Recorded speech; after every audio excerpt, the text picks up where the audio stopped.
Jadi yang pertama kita jaga hati-hati bertindak ketika kita datang beribadah. Yang kedua, kita bertindak hati-hati ketika kita berkata-kata. Karena kita gampang salah dengan perkataan kita. Ini ayatnya. Matius 12 ayat 36. Baca sama-sama. 1, 2, 3. Tetapi aku berkata kepadamu, Tuhan Yesus katakan, apa? Setiap kata sia-sia yang diucapkan orang harus dipertanggungjawabkan pada hari penghakiman. Ini ngeri. Ngomong apa saja. Ada teman pendeta, dia berani bicara sesuatu yang jorok. Sesuatu makian dia berani bicara di mimbar. Tapi beberapa temannya yang sama-sama dengan saya, sukunya sama dengan saya, dia bilang, harap maklum, dia kan suku lain, nggak ngerti makian bahasa kita. Siapa bilang? Dia ngerti apa yang dia ucapkan itu. Tapi banyak orang bilang, nggak apa-apa, karena dia pemimpin. Karena yang ngomong bela itu adalah penjilat-penjilat yang ingin dapat jabatan. Karena orang itu waktu itu pimpinan di satu daerah. Dekat-dekat dengan Jawa Timur. Dekat-dekat dengan Situbondo. Dekat. Ya, pokoknya dekatlah. Berani maki. Terus rasa sampai hari ini enggak apa-apa. Ngeri. Jangan biasakan. Ada orang yang saya tahu, saya kenal. Dia suka plesetkan firman Tuhan. Kalau ketemu salaman, dia suka plesetkan firman Tuhan. Nggak rasa salah. Ngomong sembarang. Saudara jangan, hati-hati. Hati-hati ketika kita mau ngomong, jaga baik-baik. Bertindak hati-hati.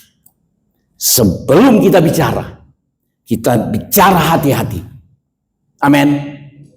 Tuhan mau tidak ada kita yang harus berhadapan dengan penghakiman. Kata sia-sia yang diucapkan orang harus dipertanggungjawabkannya pada hari penghakiman. Ini yang gawat. Nah, dipertanggungjawabkan pada hari penghakiman karena menurut ucapan kita, menurut kata-kata kita, engkau akan dibenarkan dan menurut ucapanmu pula engkau akan dihukum. Dan firman Tuhan ini terus berlaku sampai hari ini, sampai detik ini. Apapun yang orang bilang, termasuk pendeta bilang, oh itu enggak apa-apa cuma keseleo, harus hati-hati. Karena begitu saya sembarang ngomong, itu saudara banyak yang terpengaruh. Kita bisa melemahkan orang. Kita bisa bikin banyak hal yang salah. Nah, Yakobus 1 ayat 26, baca sama-sama, 1, 2, 3. Jikalau ada seorang menganggap dirinya beribadah, seperti tadi itu, tetapi tidak mengekang lidah, asal ngomong. Sekarang enggak ngomong, tapi ngetik. Jangan sembarang ngomong. Kadang-kadang kita kira enggak apa-apa. Padahal Tuhan sedang perhitungkan. Dan saya percaya pagi hari ini Tuhan peringatkan kita supaya kita terhindar dari penghakiman yang akan datang. Dan seringkali ketika kita bertindak sembarang, tidak bertindak hati-hati, mengucapkan kata-kata, maka kita kehilangan janji untuk supaya engkau berhasil dan beruntung. Supaya engkau diberkati di dunia dan di dunia sekarang ini dan di dunia yang akan datang. Tidak berlaku. Katanya karena ibadah kita jadi ibadah yang sia-sia. Saudara jangan mau. Kita rindu supaya ku berjuang, teruskan. Sampai akhirnya supaya engkau dapati saya setia. setia kita sudah dengar minggu lalu. Nggak sembarangan. Bisa dipercaya. Bisa dipertanggungjawabkan. Jadi setiap kata-kata kita bisa dipertanggungjawabkan di hadapan Tuhan dan di hadapan manusia. Amin. Kita mau berjuang untuk hal itu. Karena kita terlalu mudah untuk ngomong. Kita terlalu mudah untuk berdosa dengan perkataan kita. Nah, jikalau ada seorang menganggap dirinya beribadah tetapi tidak mengekang lidahnya, ia menipu dirinya sendiri. Menipu lagi. Menipu, penipunya dia, penipunya saya, yang ditipu saya, kemudian saya menyangka yang rugi adalah orang lain. Padahal yang rugi saya. Nah, maka sia-sialah ibadahnya. Ibadah jadi sia-sia. Tidak ada hasil. Tidak ada hasil di hadapan Tuhan. Matius 15 ayat 18. Tetapi apa yang keluar dari mulut berasal dari hati dan itulah yang menajiskan orang. Seringkali tanpa kita rasa, tanpa kita sadari, kita ini dinajiskan oleh perkataan kita. Tuhan Yesus bilang, apa yang keluar dari mulut, itu dari hati yang tidak bagus. Keluar dari mulut, itu sebabnya dengan tidak hati-hati berkata-kata, maka tanpa sadar seringkali kita menajiskan diri kita dengan perkataan kita. Katanya, apa yang keluar dari mulut berasal dari hati dan itulah yang menajiskan orang. Jadi najis hidup kita di penilaian Tuhan. Orang lain mungkin tidak tahu.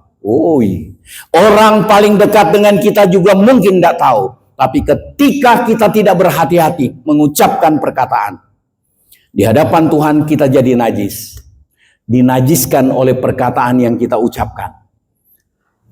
Ayat 18, ayat 19, Matius 15 ayat 19, karena dari hati timbul segala pikiran jahat, pembunuhan, perjinahan, percabulan, pencurian, sumpah palsu, dan hujat atau fitnah. Itu keluar. Orang gampang sekali menghujat, gampang sekali memfitnah, gampang sekali sumpah palsu. Ketika dia tidak berhati-hati, tidak bertindak hati-hati untuk mengucapkan kata-kata. Jadi mari kita hati-hati untuk mengucapkan kata-kata. Jangan sampai kata-kata kita itu membuat kita dihakimi di penghakiman terakhir. Kita sangka tenang-tenang masuk surga. Begitu sampai di sana, Tuhan bilang, lemparkan dia ke lautan api yang menyala-nyala oleh api dan lautan yang menyala-nyala oleh api dan belerang. Kaget kita. Kenapa? Tahu-tahu Tuhan bilang, engkau tidak melakukan kehendakku. Engkau tidak bertindak hati-hati dengan ibadahmu, dengan ucapanmu. Terlambat. Lebih baik hari ini kita minta, Tuhan, peringatkanlah kami. Iya kan? Pemazmur sampai berseru, selidikilah aku ya Allah, ketahuilah akan hatiku. Ujilah apakah jalanku serong. Tuhan bilang, bicarakan, baca, bicarakan, renungkan firman siang dan malam, maka engkau akan bertindak hati-hati. Kita minta, Tuhan, ujilah aku. Dan saya mau berjuang sampai akhir, supaya Tuhan dapati saya setia. Nah, itulah yang menajiskan orang, tetapi makan dengan tangan yang tidak dibasuh, tidak menajiskan orang. Jadi, jangan sampai hidup kita ini dinajiskan oleh perkataan kita yang tidak hati-hati. Amin. Bertindak hati-hati. Yang pertama tadi, bertindak hati-hati soal ibadah. Ibadah yang percuma, karena hati yang menjauh dari Tuhan, ibadah yang tidak hati-hati, sembarangan, langkah atau cara hidup yang tidak benar, itu hati yang menjauh itu adalah cara hidup yang tidak benar. Kemudian yang kedua, bertindak hati-hati soal berkata-kata. Setiap kata sia-sia yang diucapkan orang harus dipertanggungjawabkan pada hari penghakiman. Dengan perkataanmu engkau dibenarkan, dengan perkataanmu pula engkau akan dihukum. Kita tidak mau sehingga kita harus berhadapan dengan penghukuman Tuhan karena kata-kata kita. Tidak mengekang lidah menjadikan ibadah kita jadi ibadah yang sia-sia. Nah, masih Yosua 1 ayat 8 tadi, kita ingat, jangan engkau lupa memperkatakan Taurat ini, tetapi renungkanlah itu siang dan malam, supaya engkau bertindak hati-hati sesuai dengan segala yang tertulis di dalamnya. Baca yang merah. 1, 2, 3. Sebab dengan demikian perjalanan saya akan berhasil dan saya akan beruntung. Ada janji Tuhan. Saya rindu kita semua alami janji Tuhan, walaupun kita baca kita berhadapan dengan krisis di tahun ini dan tahun ke depan. Tetapi bersama dengan Tuhan, janji Tuhan tetap terjadi walaupun tidak masuk akal. Bertindaklah hati-hati soal ibadah, soal penyerahan diri ke Tuhan, soal keterlibatan kita, hubungan kita dengan Tuhan, dan soal kita berkata-kata.